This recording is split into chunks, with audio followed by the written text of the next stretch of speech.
incorporarse al colegio o a la orden, prestaba juramento de ley o promesa de honor.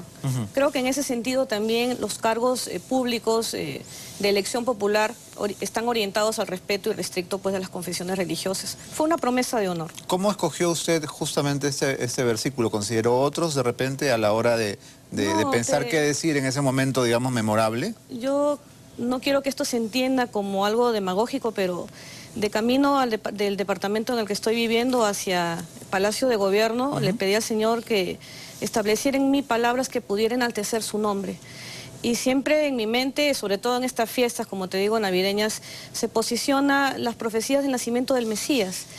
Y qué mejor descripción, sin querer dar ninguna clase de religión ni de cristianismo.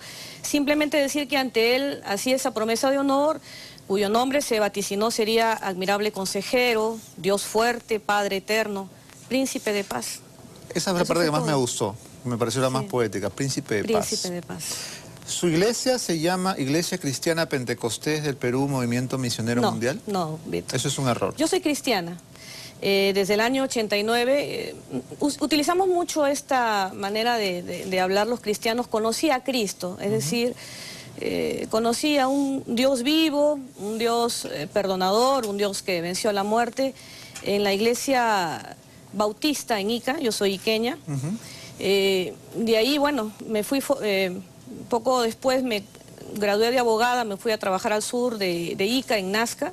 Y de ahí ya me vine a Lima a prepararme para ser notaria pública. Cuando yo escucho a una persona decir conocí a Cristo, me pregunto cómo ocurre eso. A mí no me ha pasado, no he tenido esa iluminación, pero ¿cómo pasa? Trate de explicarles a los que no nos ha ocurrido cómo uno de pronto un día amanece y conoce a Cristo. Lo que pasa, Beto, que cuando tú naces dentro de un hogar, por ejemplo el mío, un hogar católico. El mío también.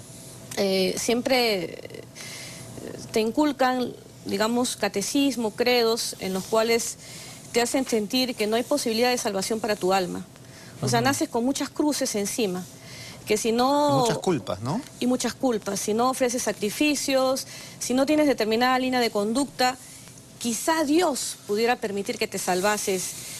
Se han inventado algunos dogmas como el purgatorio, el limbo, cosas que para nosotros los cristianos no existen. La cosa es clara, ¿no? Sí creemos en la vida posterior a la muerte, por algo Cristo no murió por nosotros, nos ha prometido una vida eterna. Y la expresión conocer a Cristo implica el liberarse de todas esas cargas, conocer a un Dios en espíritu y verdad. Dice la Biblia que la hora viene, eso está en el Evangelio de Juan, Nuevo Testamento, y ahora es cuando los verdaderos adoradores adorarán al Padre en espíritu y verdad. Porque tales adoradores mi Padre busca que le adoren. O sea, que es recíproco el amor entre quienes creemos que es un Dios perdonador, que hay salvación para nosotros si creemos en Él, que a mí me caló mucho, te cuento, yo leía la Biblia, estaba en segundo o tercer año de Derecho, y hubo un versículo que a mí me transformó completamente. Estábamos en una especie de competencia de lectura bíblica entre amigos de la universidad.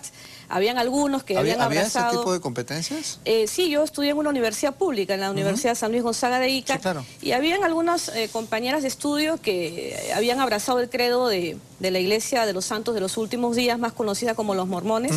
Y entonces los católicos recalcitrantes en esa época queríamos un poco que sacarlos de su cuadro y entrar en una competencia de versículos. Usted en ese momento era una católica recalcitrante. Sí, recalcitrante. Entonces, y bueno, entonces ¿cómo ocurrió esa competencia? Empecé a leer el Nuevo Testamento, terminé los 4 evangelios, Hechos de los Apóstoles y encontré Romanos. El libro que escribe Pablo a una de las iglesias más emblemáticas de la era cristiana, como digamos la cédula cristiana en Roma, la sede principal de la persecución del cristianismo. Y entonces Pablo escribe, porque el justo por la fe vivirá, no por obras, para que nadie se gloríe. Es decir, nada que yo pueda hacer, Beto, bueno, esa es una convicción cristiana que tenemos, nada que yo pueda hacer pueda justificar la salvación en mi vida. Es un regalo de Dios. Él murió por mí en la cruz, entiendo que es un bendito pasaporte que me da el Señor a la vida eterna y solo me queda creer, no hacer ninguna obra. Si yo salgo, Dios no lo quiera, de este canal, me atropella un vehículo, yo tengo la absoluta convicción de que me voy a ir a su lado, al cielo.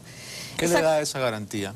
Que Cristo resucitó de entre los muertos. O sea, pero no depende de cuál ha sido, digamos, su vida aquí en la tierra. No, siempre y cuando hayas conocido a Cristo y creas realmente que Él es el Salvador y que resucitó entre los muertos, porque un poco que nos hemos encasillado dentro de algunos dogmas de la Iglesia Católica, a la que yo respeto y con quienes tenemos muchos puntos de coincidencia, es que ellos no están seguros de su salvación. Ellos adoran a un Cristo crucificado, pero no se dan cuenta que Cristo resucitó. Es decir, está bien reconocer que Él llevó el peso de nuestra reconciliación con el Padre en la cruz. Dice Isaías también que por su llaga en la cruz fuimos nosotros curados. Y, ¿Por qué sería, y creemos que somos salvos por fe, discúlpeme no la por interrupción, hay algo con lo que creo que coincido con usted. ¿Por qué será contraproducente adorar la imagen de un hombre agonizante, sangrante, sufriente? No es tanto eso, sino que un poco que nos acostumbramos, nos mimetizamos en el hecho del sacrificio, que es finalmente el que nos hace libres de la muerte, pero olvidamos el objetivo principal, que es la victoria del sepulcro. Jesús está vivo y está acá presente con nosotros mediante la persona del Espíritu Santo. Nosotros no lo podemos explicar, Beto, pero es un misterio que creemos. El mismo Dios es como decir Beto Ortiz, el periodista, Beto Ortiz, el escritor, Beto Ortiz, el hijo. Pero es el mismo Beto Ortiz. Es el mismo Dios Padre, el mismo Dios Hijo, el mismo Dios Espíritu Santo. No son Ahora tres. no, es una Trinidad, pero en una sola persona. Él tuvo papeles diferentes, entre tanto que fue Dios Padre, fue el Dios Creador, Dios Hijo, el Salvador, y Dios Espíritu Santo, el Consolador y el que está guiando a su iglesia, hasta que vuelva por segunda vez, como que va a volver. Estamos seguros de eso. Entonces, digamos, esta reserva con las imágenes, ¿a qué imágenes se extiende? Es decir, a las vírgenes, al Señor de los Milagros. Nosotros arrastramos una convicción del Antiguo Testamento que Cristo no abolió. El Señor Jesús, cuando se refirió en el Nuevo Testamento a algunas costumbres judaicas y que en ese tiempo los escribanos, que eran una especie de notarios que pretendían interpretar la ley, o los fariseos, que eran los religiosos recalcitrantes, digamos, de todas las escrituras del Antiguo Testamento, el Señor un poco que quiso democratizar, si que me permiten el término, algunas leyes que eran totalmente asfixiantes para los pobladores. Pero nunca nos señaló la abolición de un extremo de los mandamientos que dice no adorarás a ninguna imagen creada, ni a semejanza del cielo, ni de la tierra, de ningún animal de estos, ni a ninguna divinidad. Y fíjate que Pablo en el Nuevo Testamento también dice, ¿por qué adoramos imágenes hechas de madera, de yeso, de hojarasca, hechas por manos humanas a las que pretendemos darles vida? Tienen oídos pero no oyen, tienen nariz pero no huelen, dice. Y es cierto, si yo creo que Dios está vivo, mal haría yo en adorar una imagen, sabiendo que eso puede provocar molestias a Dios. La Biblia dice provocar a ira, ¿no? ¿Cómo sabemos si esto provoca molestias o alegrías a Dios? Yo te digo el capítulo primero, ya que me estás permitiendo esta bendita tribuna, Beto. Yo invito a los televidentes... Gracias por bendecirla con su presencia. No, yo soy una pecadora común y corriente y de repente hasta consuetudinaria. Me distingo mucho de eso con mis hermanos cristianos porque soy una persona de mucha apertura. A veces cuando tú te enraizas mucho en tus convicciones religiosas te vuelves intolerante.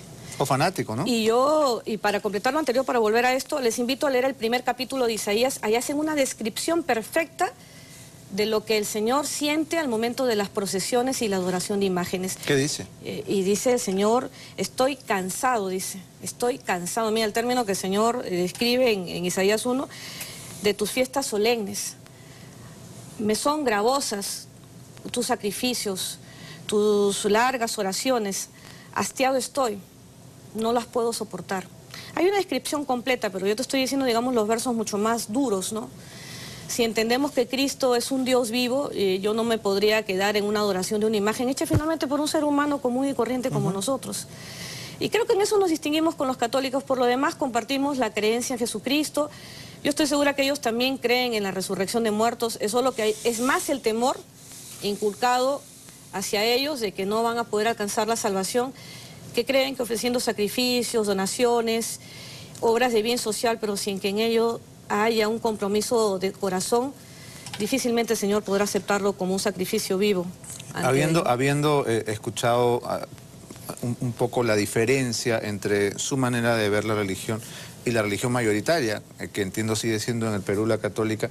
Quería ir ya al tema de qué manera las políticas de su sector van quizás a ser más liberales, van a tomar rumbos distintos, porque en muchas oportunidades el catolicismo y sus autoridades se han pronunciado, digamos, en temas muy polémicos, como por ejemplo el aborto, ¿no es verdad?